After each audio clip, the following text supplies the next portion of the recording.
Bonjour à tous et bienvenue dans ce 37e épisode des Tontons Golfeurs, un épisode sur comment bien s'échauffer avant une compétition. Ça peut être aussi avant une partie qui est importante à vos yeux ou une partie de golf tout simplement. Donc on va parler de ça. Tout d'abord, un grand bonjour à mes deux amis, meilleurs amis, Antoine Schwartz et Sébastien Gros. Comment vous allez les gars? Bonjour Kevin. Bonjour Antoine. Bonjour Kevin. Tout va très bien, je suis toujours heureux d'être avec vous les Écoutez, gars. si vous allez bien, je vais bien. Écoutez, magnifique. Un petit mot avant de commencer sur nos sponsors, Antoine, je t'en prie. Eh bien, je souhaiterais remercier Callaway qui est présent depuis le début de cette aventure. Callaway qui est l'une des meilleures marques de golf, bien évidemment. Vous pouvez retrouver tout sur leur site internet ou dans vos pro shops préférés afin d'optimiser votre sac et de faire bien évidemment les meilleurs coups de golf possibles. Moi, je voudrais remercier Golf Planet, qui est un média digital 100% gratuit et 100% digital aussi, sur lequel vous pouvez vous inscrire à la newsletter pour recevoir toutes les infos du golf mondial français, les infos des tontons golfeurs tous les lundis. Vous pouvez aussi télécharger l'application mobile qui, du coup, est 100% gratuite. Application mobile, ça fait très à l'ancienne, c'est une application smartphone. Plutôt, ça serait peut-être plus joli. Donc là où vous pouvez absolument retrouver toutes les infos du golf mondial, c'est gratuit et c'est le bon prix. Un grand merci à Wally Clubmaker pour tous les montages vidéo, pour son soutien sur les réseaux, enfin voilà, tout ce qu'ils font pour nous, ce qu'ils font pour moi au quotidien. Donc un grand merci à eux et n'hésitez pas à les retrouver dans leurs différents pro shops ou dans les différents centres de fitting. Les gars, on est parti pour cet épisode. Allez, donc, on va s'échauffer un peu là, parce que là, on est chaud, c'est l'été. Hein. Donc, comment bien s'échauffer avant une compétition? Je vais demander à Antoine Schwartz de répondre à cette question. Vous avez 10 minutes, merci. Mais déjà, on doit s'échauffer avant une compétition. Ah bah oui, ça serait bien Antoine pour pas se faire mal, pour pouvoir être performant.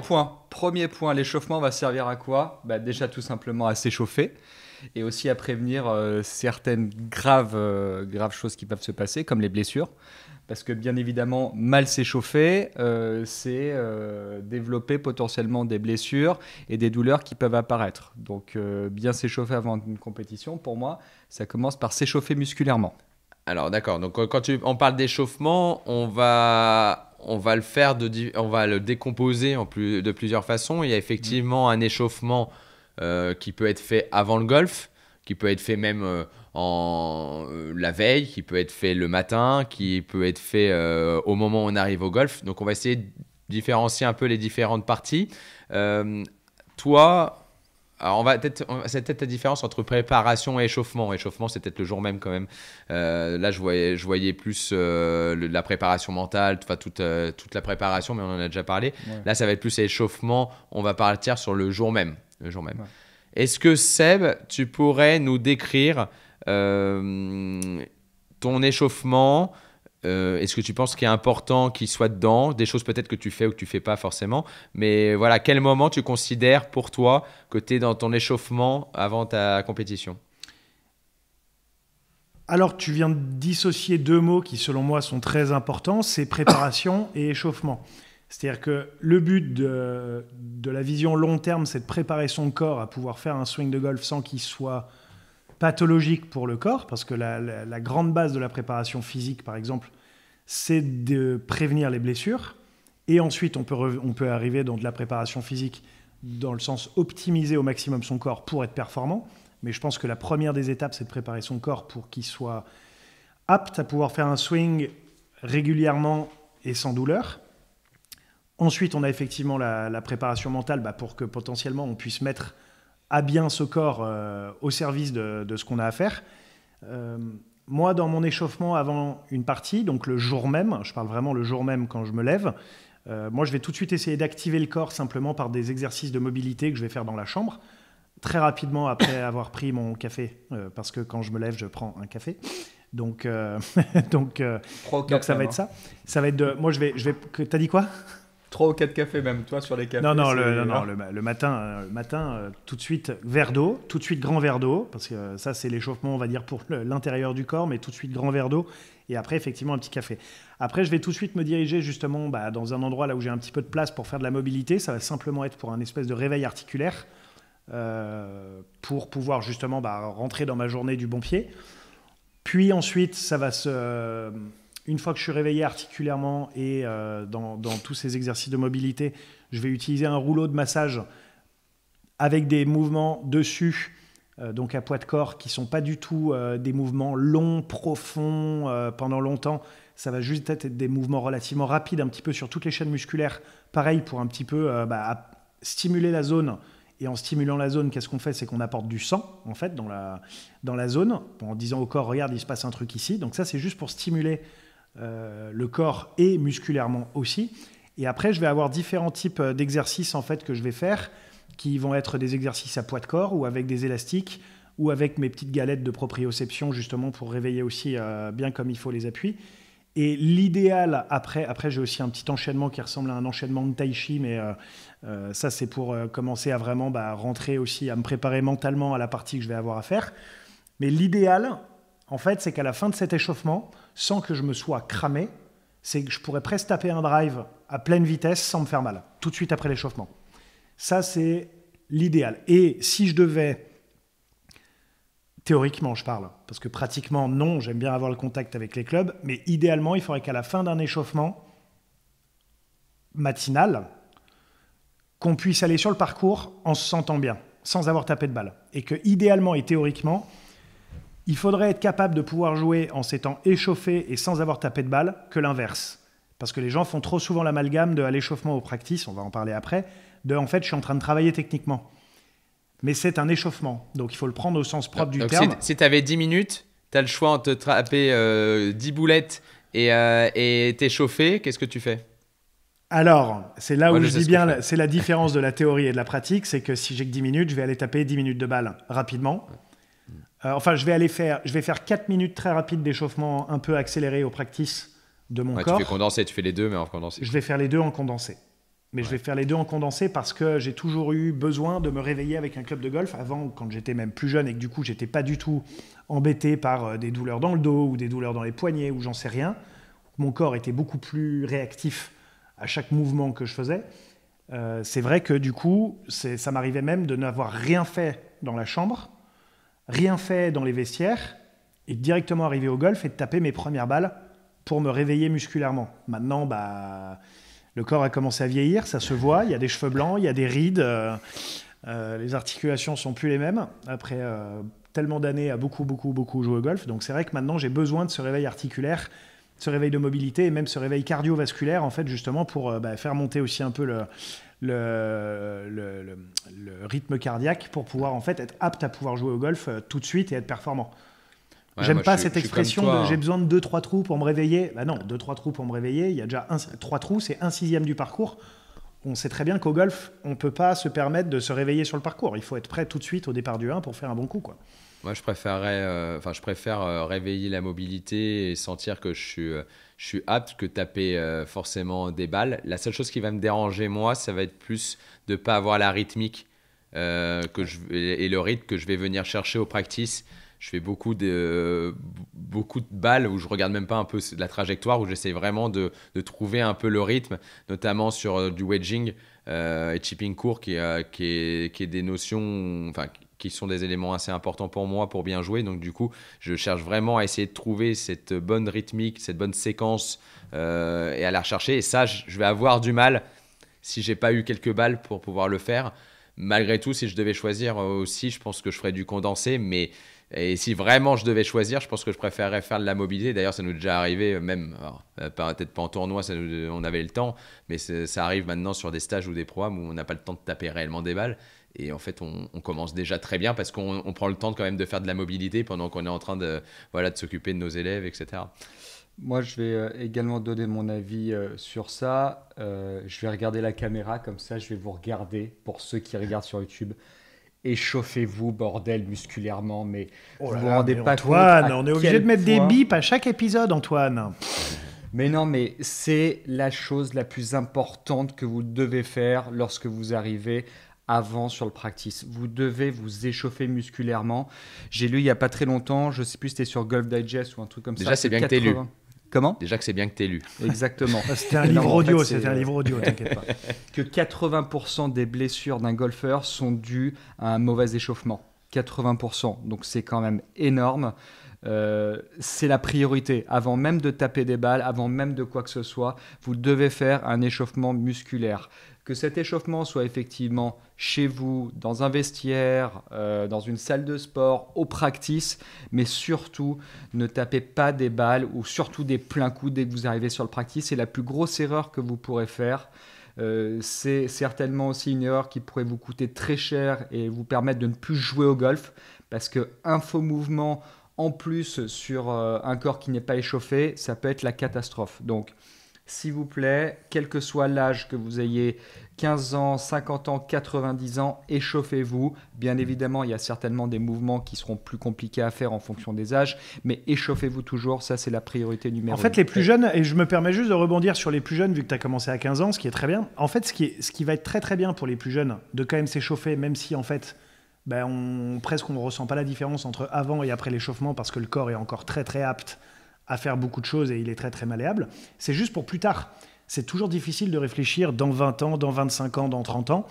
Mais en fait, s'échauffer à partir de ces 15 ans et tout bien faire comme il faut, fait que vous serez votre corps sera plus endurant dans la très très longue période de golf que vous aurez dans votre vie.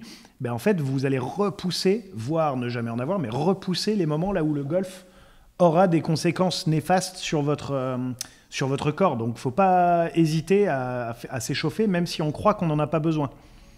Ouais. Je ne parle pas, par exemple, de blessures uniquement au dos. Hein. Je peux parler de blessures aussi aux pieds, partout. Les poignets, les genoux, il y a pas mal de trucs qui... Exactement. C'est-à-dire que lorsque vous faites un swing, il y a quand même des mouvements donc, de vitesse, il y a des mouvements d'étirement.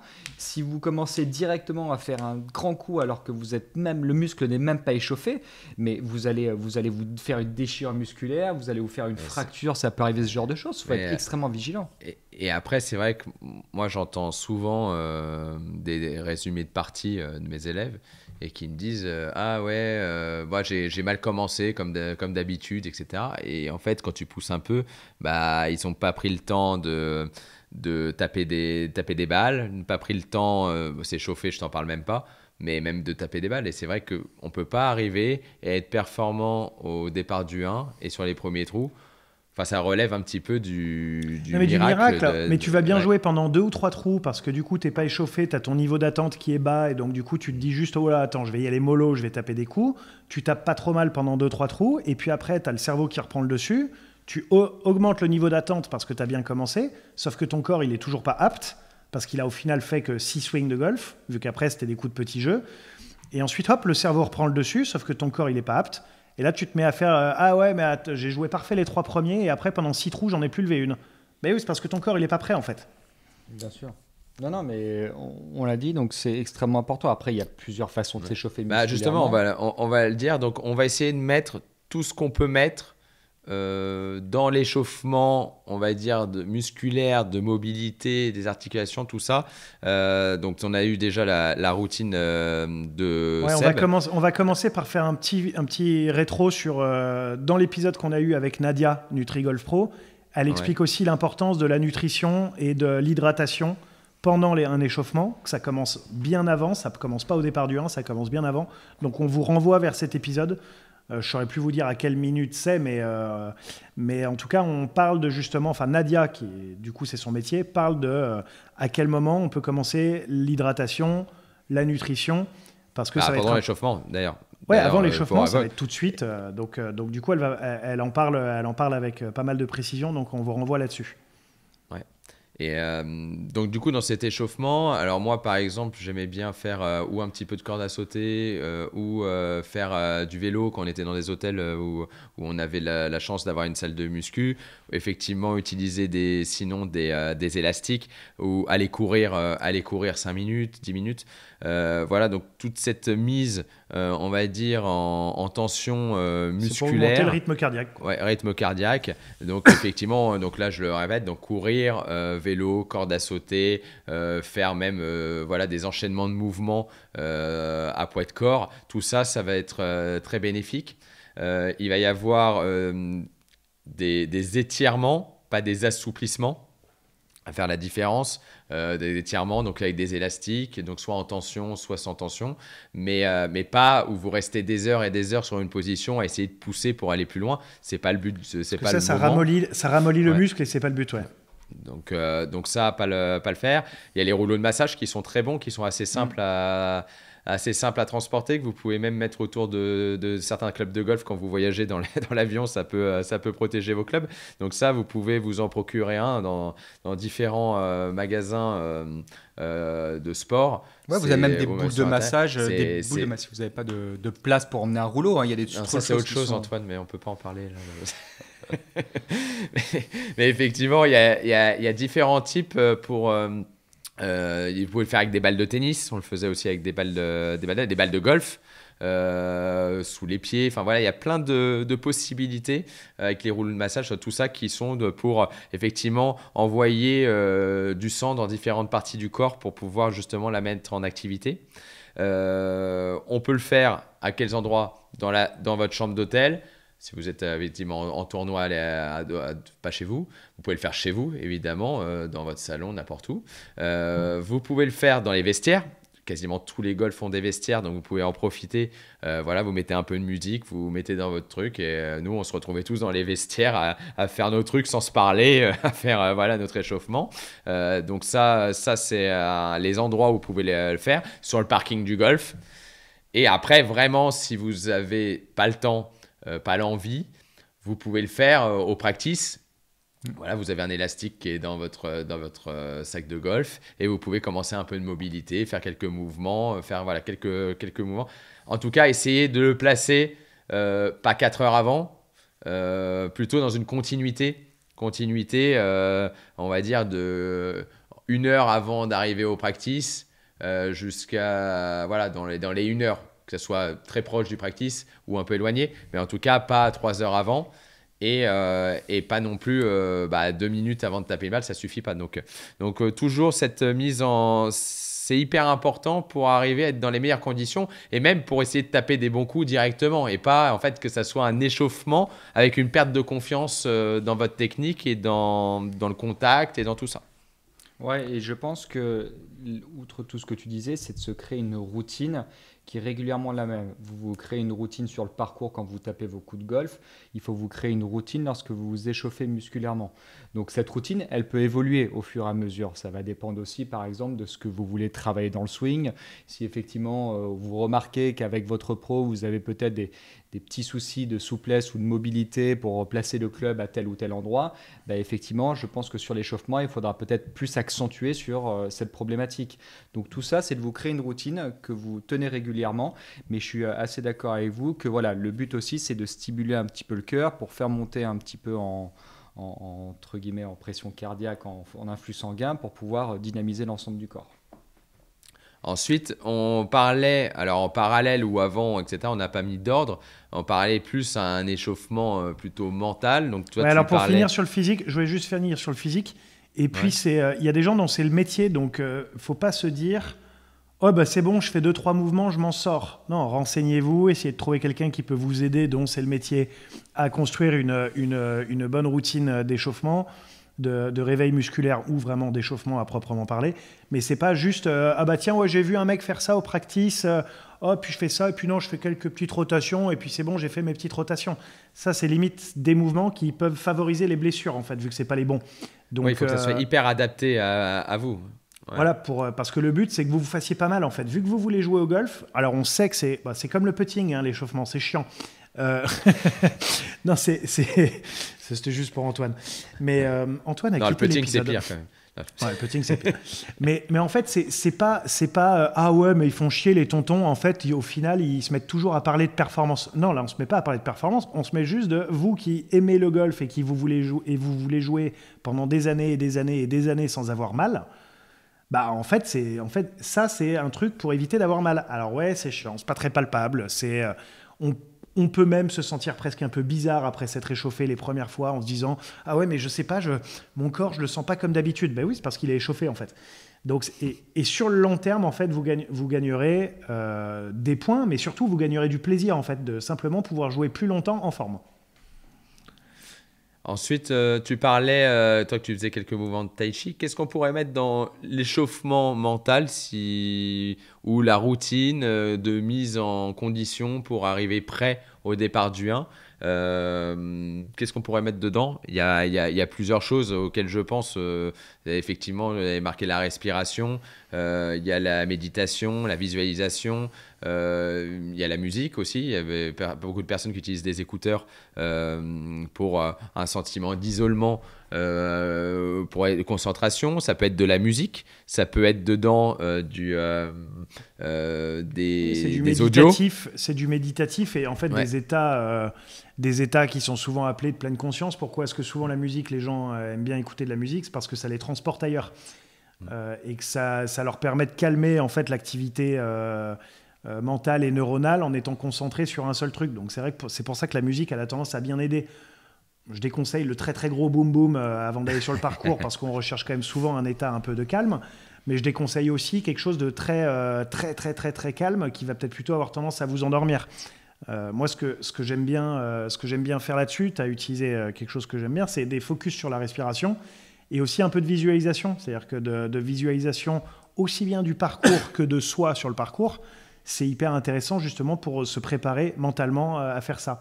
Moi, les mouvements de Tai Chi, ils m'aident justement à essayer de faire une relation entre mon corps et mon esprit, justement. De pouvoir aller mettre mon esprit sur des points d'attention spécifiques dans mon corps qui me permettent justement ensuite de créer une meilleure connexion entre mon corps et mon esprit, simplement parce que je vais en avoir besoin. Parce que comme tu l'as très bien dit dans toi, ton échauffement, quand tu le fais, c'est que tu vas surtout essayer de trouver le rythme.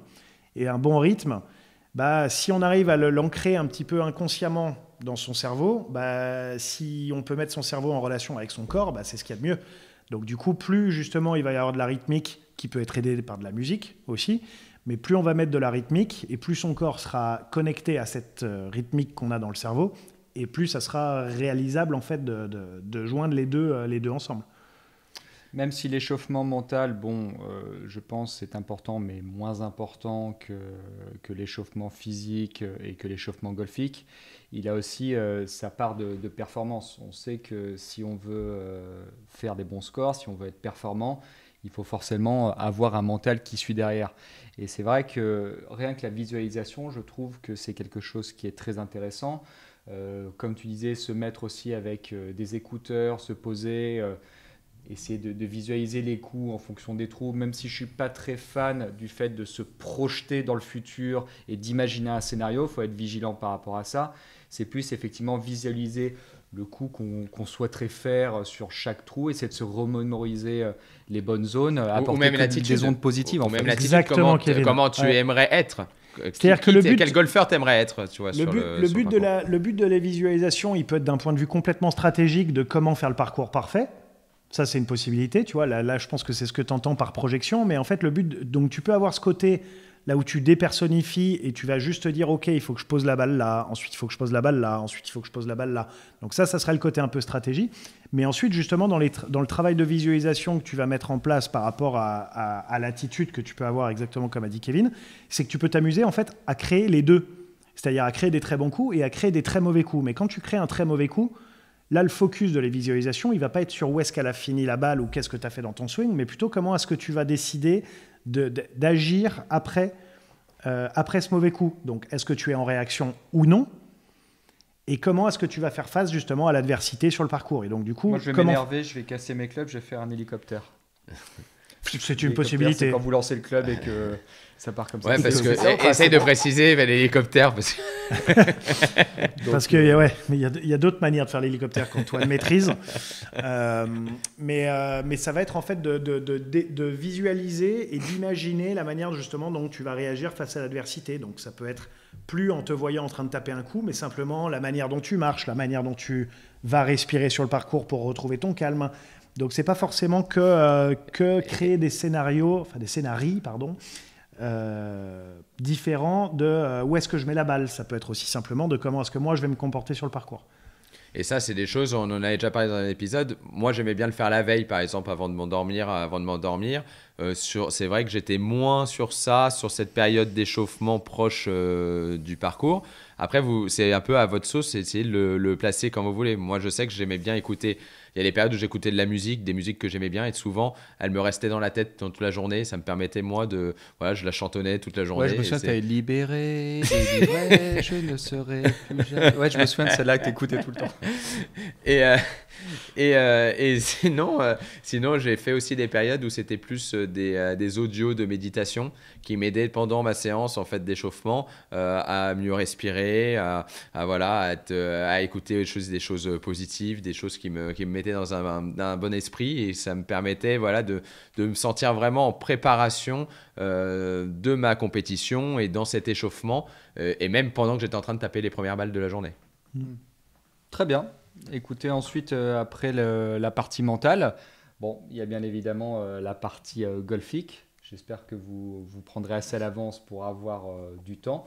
Mais la partie golfique, voilà, sur quelle ensuite zone commencer, par quoi commencer ça, je pense qu'il y a quelque chose qui est très personnel. Ça dépend de chacun. On voit qu'il y a une routine. Toutes les routines sont différentes d'un jour à l'autre. Il y en a qui vont commencer par taper tout de suite des grands coups, d'autres des petits coups, d'autres commencer sur le putting green à faire des très longs putts directement, d'autres se mettre sur un côté un peu plus mécanique avec un outil pédagogique. Donc je pense que ça dépend de chaque personne, et on peut nous évoquer déjà ce qu'on faisait, ça peut être intéressant, et ce qu'on peut conseiller également. Seb, toi qui es encore en activité par exemple, décris-nous ta routine golfique après avoir fait cette routine musculaire et cet échauffement mental.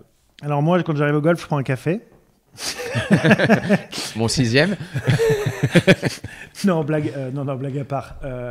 Écoute, moi, je commence toujours par le putting. Il semblerait... Comme ça, c'est réglé, on s'emmerde plus avec, c'est tellement chiant. Non, c'est plutôt, il semblerait que justement le putting active certaines parties du cerveau qui sont pas forcément tout le temps très cohérentes avec le fait de taper des grands coups après. Donc du coup, en fait, c'était dans une idée d'être prêt au départ du 1, je voulais terminer par le practice. Donc c'est pour ça que je commence par le putting. Effectivement, dans un tout premier lieu, je vais faire quelques putts juste pour, même si je connais la vitesse du green, c'est juste pour me mettre un peu dans OK, j'ai fait quelques mouvements, pas forcément vers un trou, mais juste quelques putts, on va dire d'échauffement, de juste contact avec la balle. Et ensuite, je vais aller faire 10 putts sur ma petite plaque avec les 2 petites billes pour juste aller vérifier que ma sortie de balle elle est bonne. J'en ai fait 10, OK, super, c'est très bien. Et après, je vais beaucoup créer des putts avec une seule balle, juste pour faire de la lecture, faire de la vitesse. Et du coup, décider, OK, celle-là, je vais essayer de la rapprocher le plus possible. Derrière, je me fais des petits jeux de vitesse, en fait. Celle-là, je vais essayer de la rapprocher le plus possible, courte du trou. Celle-là, la plus proche possible derrière le trou. Celle-là, avec 1 mètre de plus de vitesse. Enfin, de juste gérer un petit peu la vitesse sur des putts avec du break pour pouvoir éveiller aussi mon cerveau à de la relation vitesse-pente. Une fois que j'ai fait ça, le putting, ça va me prendre entre 15 et 20 minutes. Ensuite, je vais aller faire entre 5 et 10 minutes de chipping, juste sur différents petits lies. En commençant toujours par du fairway, en finissant toujours par aller dans le rough, et parfois dans le bunker quand il y a un bunker sur la zone d'entraînement. Ça arrive aussi chez les pros qu'il n'y en ait pas, ou qu'ils soient en très mauvais état ou très différents du parcours. Donc là, ça va juste être dans créer du contact avec la balle, voir un petit peu, vu que les greens sont souvent très similaires au parcours, voir un petit peu la réaction qu'a la balle sur les greens si elle est un peu différente de la veille, et en fait gérer quelques hauteurs de balle sur des distances entre 10 et 15 mètres qui sont des longueurs de chip que j'ai très souvent. Et ensuite, une fois que j'arrive au practice, moi, le plus important, je vais reprendre une expression que m'avait donnée coach Benito, c'était au practice, t'es là pour trouver le là, t'es un chef d'orchestre. Donc exactement ce que tu disais, Kevin, c'est beaucoup sur la rythmique. Je vise pas forcément, en tout cas pas dans tout mon échauffement. Il n'y a pas forcément de notion de distance, de quoi que ce soit. Ça va juste être globalement, dans un premier temps, bien me rendre compte que mon corps il est apte à pouvoir taper un coup sans me faire mal, et monter crescendo. Je commence toujours par beaucoup de coups de sandwich de différentes distances, mais beaucoup de coups de sandwich. Ensuite, je monte au pitch, 8, 6, 4. Je fais que les chiffres pair au practice. Superstition ?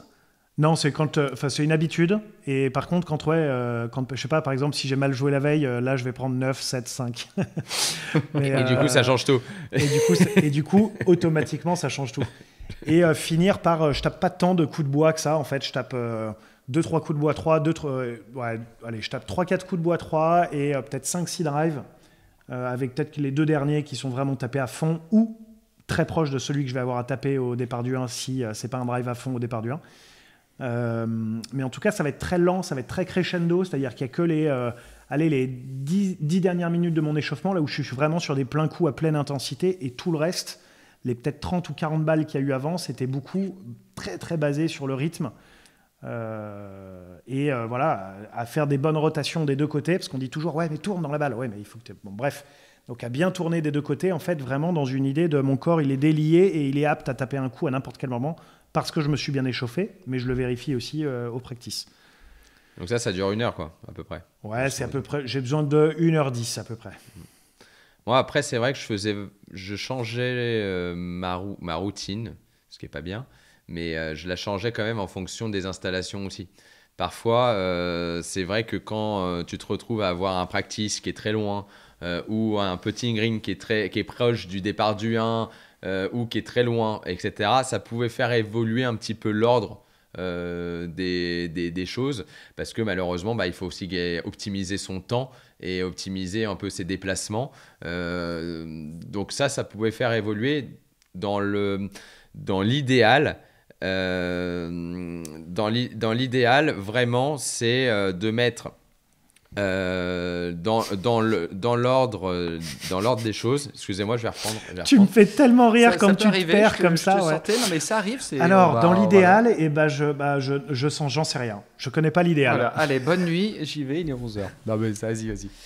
Non, donc il faut en fait arriver à planifier avant d'arriver au golf, ce que tu vas faire. Ça, c'est déjà le prix vraiment en numéro 1, c'est ça. Après, ça peut évoluer en fonction effectivement des installations, comment c'est foutu.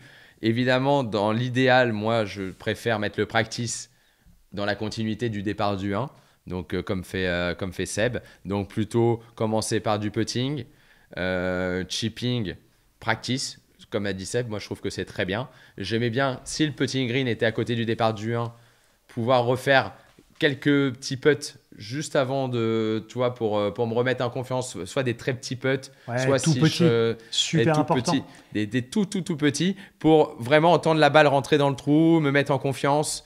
Et ça, j'aimais bien le faire quand c'était possible. Fais très peu de putts entre 1 et 3 mètres avant la partie. Parce que tu vois, si tu te rends compte que tu te mets à tous les rater, ça te met un impact négatif dans ton échauffement et c'est pas le but.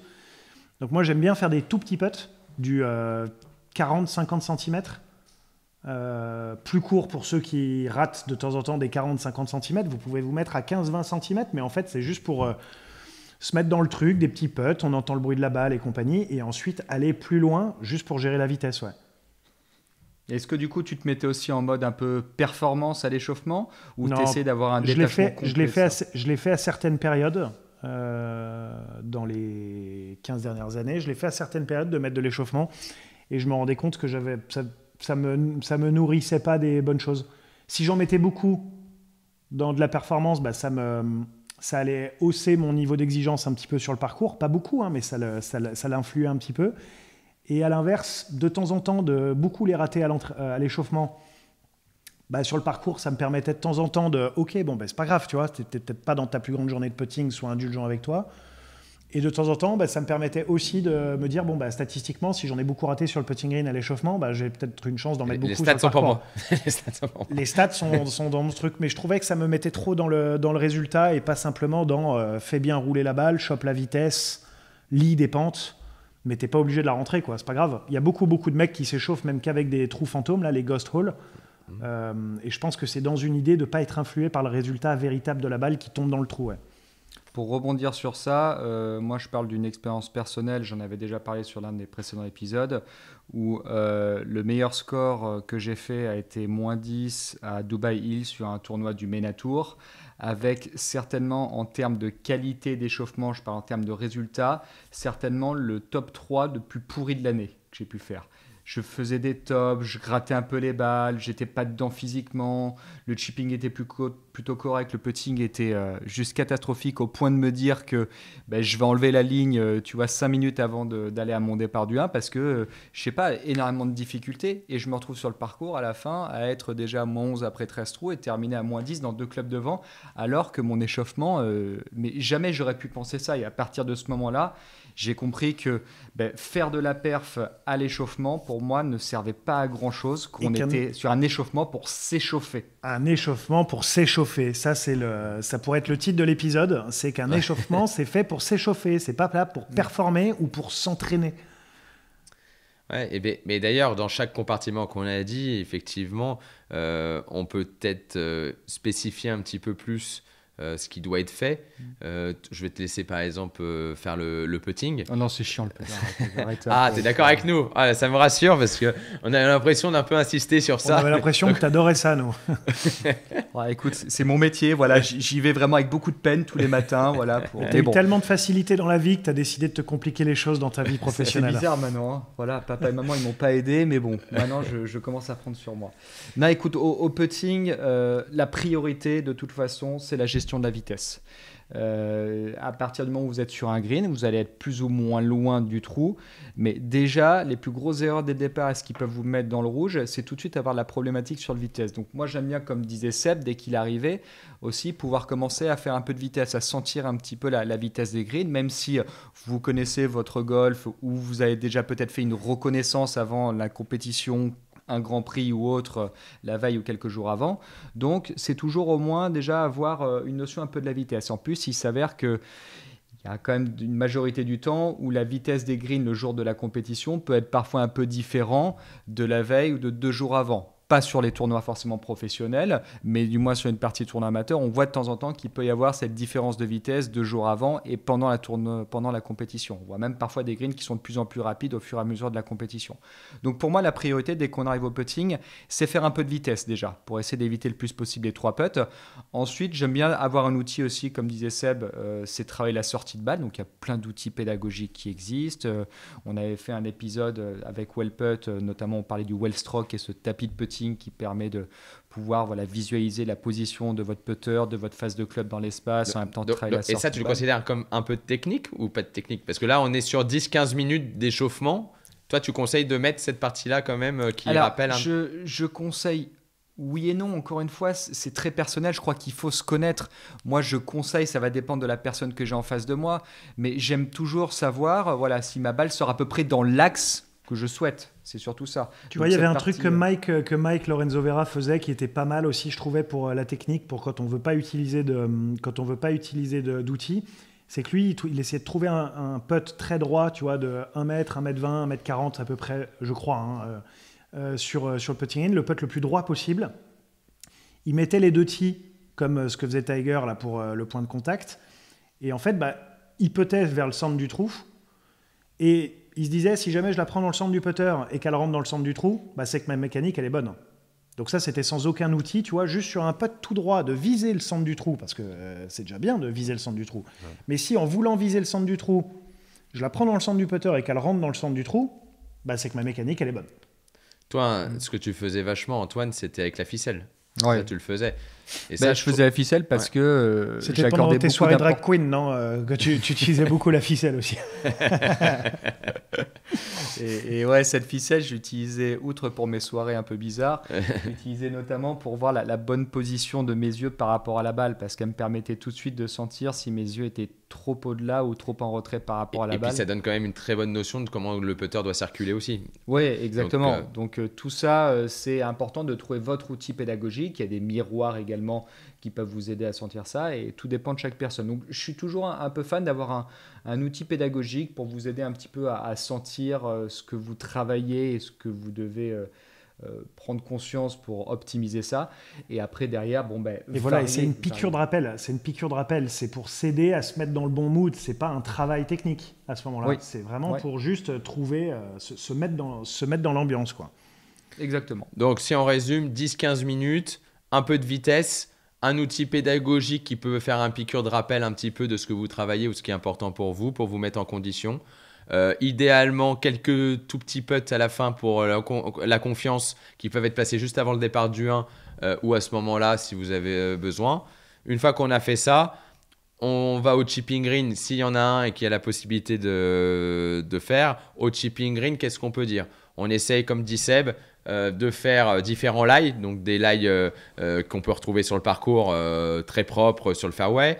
des lies qu'on peut aussi retrouver sur le parcours dans le rough, pas très bien placés, pour tester s'il y a différents types de rough ou différentes hauteurs de rough.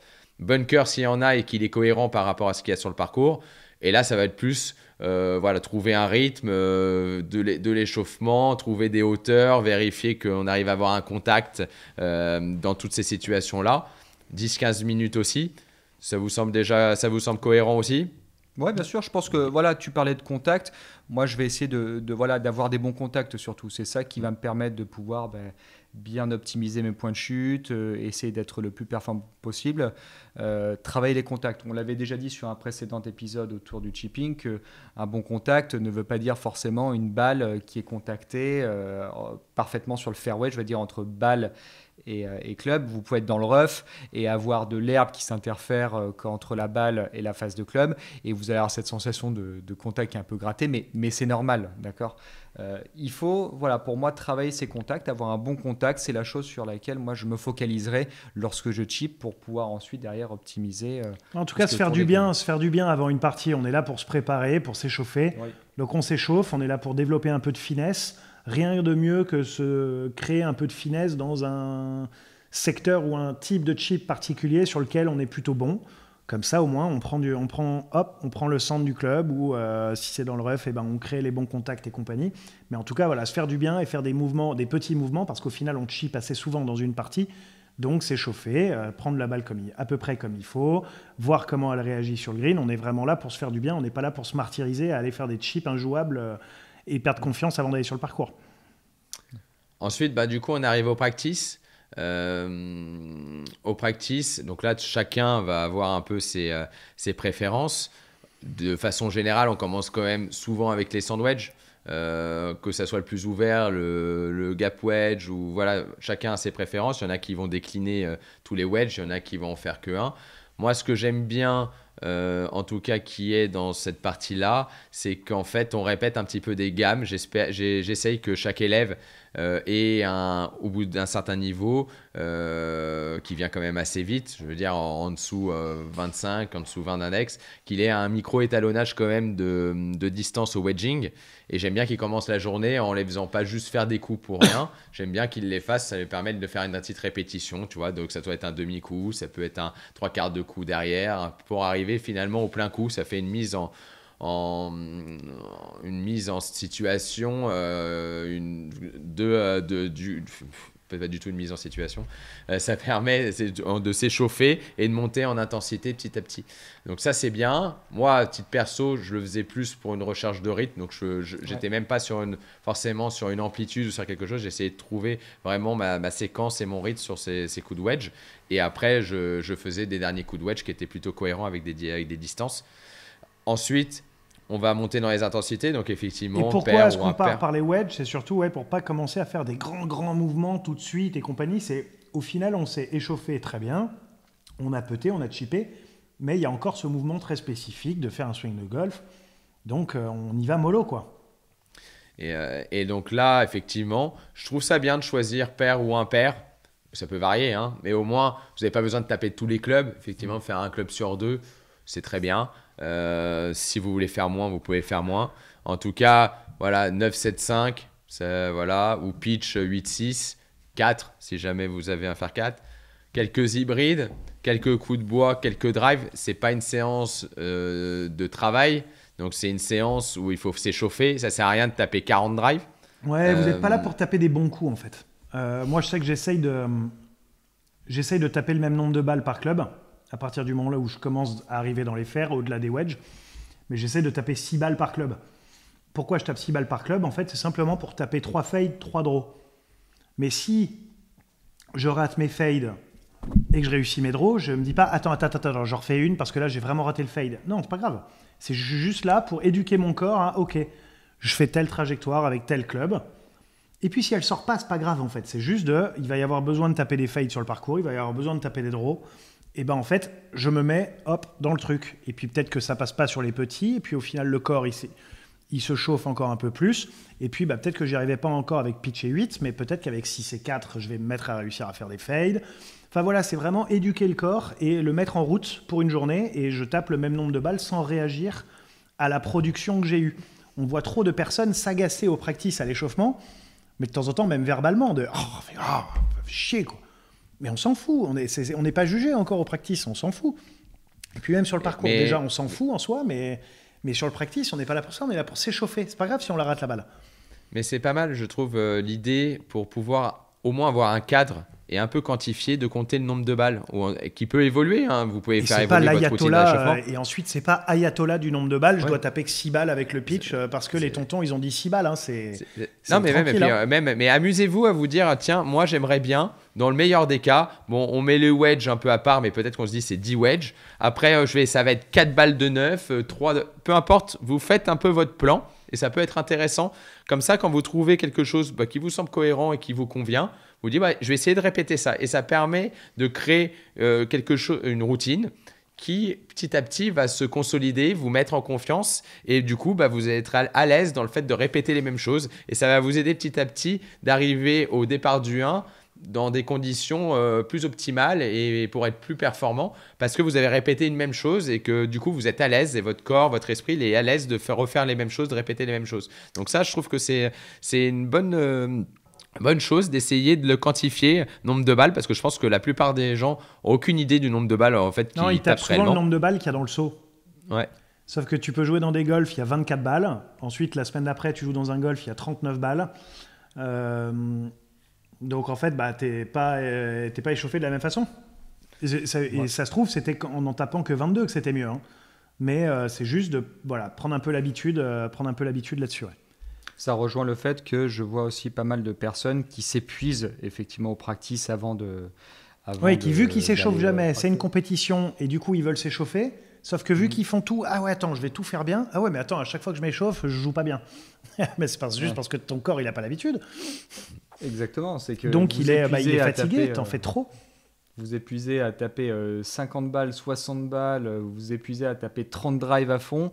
Au bout d'un moment, ça peut ne pas être positif pour vous. Donc, et puis pas hésiter à adapter un petit peu. C'est sûr que s'il fait 35 degrés, vous pouvez peut-être prendre plus de temps pour taper vos balles, bien s'hydrater et peut-être taper moins de balles. Votre corps est déjà chaud, vous aurez peut-être besoin d'en taper moins, mais pas vous cramer parce que peut-être que, vous voyez, quand il fait très froid, on a peut-être besoin d'en taper un peu plus ou pas. Mais en tout cas, dès qu'il y a des conditions qui changent un petit peu de la normale, pas avoir peur d'adapter un petit peu votre échauffement pour pas vous cramer, quoi. Parce que vraiment, taper 30 balles à 35 degrés en fonction des âges, en fonction de comment vous êtes en forme aussi physiquement, c'est difficile pour tout le monde, mais il y a des personnes pour qui ça va vraiment avoir un impact sur leur capacité à pouvoir enchaîner avec 18 trous derrière. Et bien s'échauffer avant une compétition aussi, on peut faire un petit aparté sur ça.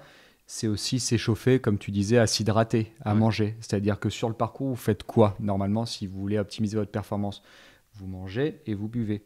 Donc, pendant votre échauffement, pensez également à vous hydrater et à manger un petit peu parce que ça, c'est énormément négligé la majorité du temps. On va arriver pendant 1h30 d'échauffement entre le moment où on met le pied sur le golf et on va au départ du 1 et on ne va pas manger, on ne va pas s'hydrater. Ça ne veut pas dire allez vous engouffrer de quelque chose, mais juste des petites doses pour qu'on obtienne un niveau énergétique qui soit stable. C'est surtout ça.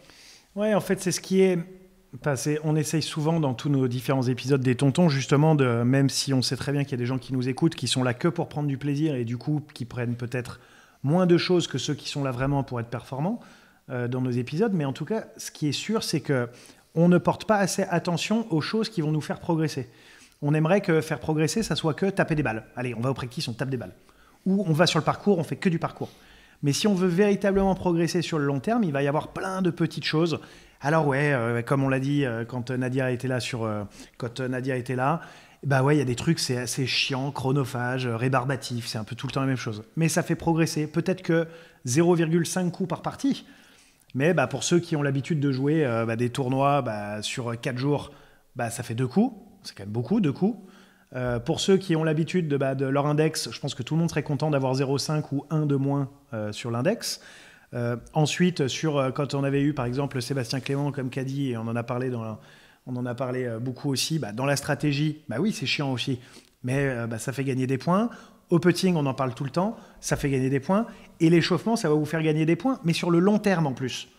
Parce que vous allez tout de suite être plus apte à pouvoir jouer au golf si c'est adapté à votre condition physique, parce que ça sert à rien de faire le même échauffement physique que Kevin ou Antoine ou moi si vous faites absolument jamais de sport, donc il faut y aller crescendo. Nous, on a besoin de 1h, 1h10 sur le parcours, ça veut pas dire, avant d'aller sur le parcours, plus l'échauffement avant, mais ça veut pas dire ah ouais, mais eux, ils sont plus en forme physiquement que moi, donc il faut que j'y passe 2h30. Mais non, parce que vous n'avez pas la condition justement pour pouvoir l'encaisser, donc ça va être plus court, donc il faut y aller step by step. Peut-être que dans un premier temps, 5 minutes de mobilité, ça sera déjà beaucoup. Faites que 2. Peut-être que pour ceux qui font déjà 5, en fait, tiens, je vais essayer 10, si ça se trouve, je serai mieux. Et puis pareil au practice, en fait, trouvez votre sauce, trouvez votre manière de vous échauffer avec l'aide de professionnels, parce que c'est leur métier. Donc si eux ont dû faire des études et des formations pour que ça devienne leur métier, c'est forcément qu'il y a des choses qu'on ne sait pas. On s'encadre tous chez les pros de personnes dont c'est le métier dans tous les secteurs pour progresser. Donc, bien avoir l'humilité de se dire, c'est pas parce que j'ai vu des mecs le faire sur Instagram ou en parler dans un podcast que automatiquement c'est bon, je sais faire. Mais en tout cas, c'est là où vous allez gagner des points. C'est surtout ces petits sujets de temps en temps un petit peu chiants qu'on traite. Et puis moi, c'est bon, je fais pas ça. Mais soit on met les ingrédients, soit on les met pas, quoi. Et je pense que c'est quand même important, comme dit Seb, que si jamais vraiment vous jouez, c'est que du plaisir, que du loisir, les performances, vous en fichez, essayez quand même de raccourcir, mais de mettre quelques éléments quand même qu'on cite aujourd'hui, même si c'est que 15 minutes, 20 minutes, voilà, plus court, ça commence à être vraiment pas grand-chose, mais essayez de les mettre quand même. Vous allez voir la différence sur le long terme. Vous allez voir la différence. Je comprends que vous n'ayez pas le temps, mais si vous avez le temps de faire 4h30 de parcours, vous pouvez bien arriver 15-20 minutes avant la partie et essayer de mettre des éléments pour passer une bonne journée. Parce que vous vous pourrissez parfois la journée. Des bonnes journées, ouais, exactement. Ouais, vous êtes là pour du loisir, mais vous ne mettez pas dans les conditions pour prendre du plaisir. Parce que vous allez arriver au départ du 1, et forcément, pas forcément, mais il y a de fortes chances que ça ne se passe pas très bien. Et vous allez vous énerver, vous allez être crispé, vous allez vous tendre et vous n'allez pas passer une bonne journée, vous n'allez pas bien jouer. Donc, si ces 15-20 minutes te permettent de passer une meilleure journée, mais à la limite, faites même que 9 trous. Si c'est du loisir, à la limite, vous faites que 9 trous, mais faites-le dans des bonnes conditions et mettez votre corps prêt à pouvoir taper un coup de golf dans les bonnes conditions. Sinon, effectivement, vous n'allez pas prendre de plaisir. Donc, voilà, il faut quand même ce temps-là. Effectivement, tout le monde n'a pas 1h, 1h30 de préparation à mettre pour ces parties de golf.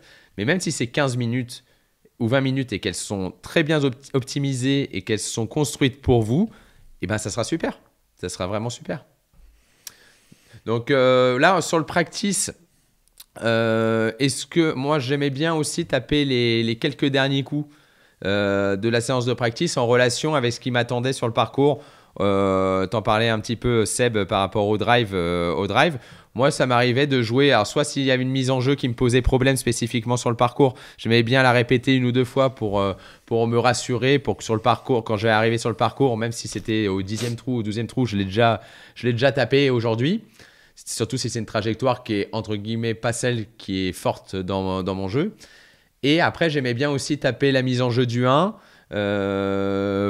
Voilà, ça peut être le trou numéro 1 en entier si j'ai envie de le jouer même le 2e coup, mais c'était souvent sur des mises en jeu que j'aimais bien le faire. Mais en tout cas, de se mettre en condition. Vous pouvez aussi très bien vous dire, tiens, je vais jouer les 3 premiers trous au practice pour finir ma séance.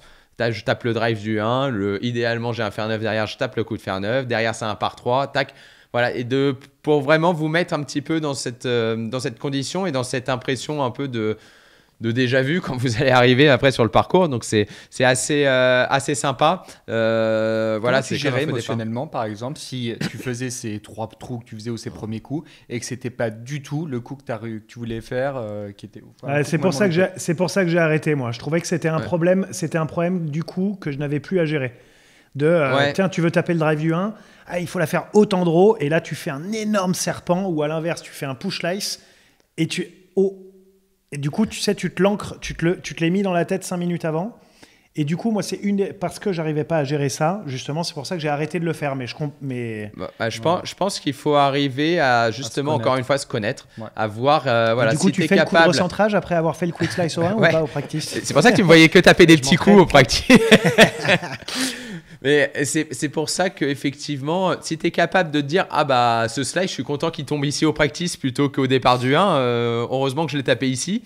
Et puis derrière, ça peut t'aider. Si tu es effectivement trop impacté par ce qui va se passer si tu loupes le coup, effectivement, ça vaut pas le coup de le faire. Donc voilà, c'est propre un petit peu à chacun. Ouais, t'amener du positif dans ça en fait. Ouais. Dans ton mauvais coup, t'amener du positif. Ah ouais, Vaut mieux t'amènes qu'il du sorte ici, positif. au moins comme ça, il sortira pas. Non, mais c'est une façon de le faire aussi. C'est une qui est façon très de le intelligente. tourner qui peut être intéressante si jamais. Parce que je trouve que c'est quand même intéressant quand il n'y a pas cet impact négatif sur toi. Je trouve que c'est sympa quand même de pouvoir le faire et de jouer le départ du 1. Et ça permet quand même d'arriver au 1 et de se dire oh, je viens d'en taper 2 ou 3 au practice, ça s'est bien passé. Ça te rassure. Et le fait de rassurer un golfeur lui permet quand même aussi d'être dans des meilleures conditions et des meilleures dispositions pour pouvoir taper un bon coup. Donc voilà, donc il faut arriver à peser toujours le pour et le contre, de savoir ce qui est bon pour soi dans toutes les différents moments d'échauffement qu'on a pu citer aujourd'hui. Parfait. Très bien. Est-ce avant de clôturer, on se donnerait même si on en a donné beau, on se donnerait un dernier petit conseil chacun sur l'échauffement et sur ce qui vous semble vraiment important, on va dire le plus important pour vous. Alors forcément, si Seb en dit un et on va pas le reciter, donc ça sera le deuxième plus important si c'est le même. C'est Mais pour voilà, ça un que petit c'est moi qui conseil. vais commencer. Un petit conseil, on va dire un petit conseil qu'on donnerait à une personne qui veut faire de la performance et un petit conseil pour quelqu'un qui veut faire du loisir. Voilà, chacun un petit conseil. Moi, je vais reprendre, donc c'était des mots d'Antoine, mais que je dis aussi assez souvent, donc que je m'approprie quand même. Mais s'échauffer, c'est s'échauffer. C'est pas s'entraîner, c'est pas performer. Donc, bien se rappeler que s'échauffer, c'est s'échauffer. Et que, aussi bien pour du performance que du plaisir, c'est de la prévention des blessures, c'est faire en sorte que le corps soit apte à pouvoir faire 9 trous, 18 trous, taper des balles. Donc, s'échauffer, c'est pas performer. Ok, donc ça pour tout le monde, ça marche pour les deux, donc Ouais. c'est un tout un. Ouais, mais je pense que effectivement les conseils, les majorités des conseils qu'on a donnés marchent pour les deux. Après, si on parle de l'entraînement, enfin du moins de l'échauffement sur un golf, oui, on n'a pas toujours le temps d'arriver avec le temps dont on a besoin pour pour s'échauffer, mais faites en sorte à ne pas être dans le speed complet, que ce soit pour du loisir ou que ce soit pour de la compétition. Il vaut mieux arriver vraiment, moi je trouve un petit peu plus longtemps à l'avance et avoir quelque chose qui est beaucoup plus calme parce qu'on s'échauffe, on n'est pas là pour courir dans tous les sens et on sait que être en retard, ça crée forcément du stress et que le stress, c'est pas forcément ce qu'il y a de meilleur pour le golf, autant si le stress est positif ou négatif, on est dans un autre débat. Mais je pense que arriver vraiment un peu plus à l'avance au golf, prenez votre temps pour aller sur les différents secteurs du jeu et surtout ensuite ça revient exactement à ce que dit Seb, que ce soit un échauffement sur la préparation musculaire, enfin sur l'échauffement musculaire ou que ce soit sur le golf, échauffez-vous, n'essayez pas trop de vous projeter, c'est pas parce que vous avez des mauvais coups qui sortent à l'échauffement que ces mauvais coups vont sortir sur le parcours. À partir du moment où vous êtes sur le parcours, il y a des choses peut-être que vous allez moins faire à l'échauffement qui sont les routines, qui sont la visualisation, tout ça. Donc franchement, honnêtement, restez plutôt calme et dites-vous qu'un échauffement est un échauffement. Je reprends un petit peu ce qu'a dit Seb, mais je pense que c'est le meilleur conseil qu'on puisse donner. Ok. Que ça soit un loisir ou que ça soit plus un compétition. Moi, je vais vous donner du travail parce que j'ai bien aimé tout à l'heure sur le fait de compter les balles, etc. Moi, ce que j'aimerais, c'est que vous preniez soit une note, soit un papier et que vous essayiez de construire votre séance en le timant avec le nombre de balles. On va faire un truc bien listé d'un échauffement idéal pour vous. Pour commencer justement à comprendre, à se dire ok, là je vais faire ça, je vais faire ci. Puis bon, j'ai pas eu le temps de faire ci, donc peut-être qu'il faut que je prévoie un peu plus de temps.